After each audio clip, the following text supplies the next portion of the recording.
how to manage Google Meet notification settings. Hey everyone, welcome back to the channel. If you are new here, don't forget to hit the subscribe button and turn on the notification bell to not miss any updates. In today's video, I'm going to show you how you can manage your Google Meet notification. Let's get started. Open up your browser, head over to your Google Meet. Then you need to go to the three dots and then go to settings.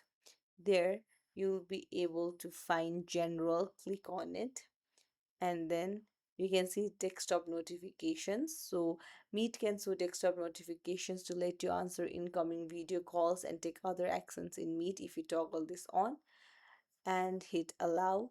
But if you do not want notifications at all, then just toggle it off. So that is how it works. If you found this tutorial helpful, don't forget to like the video and subscribe to our channel. Thank you for watching.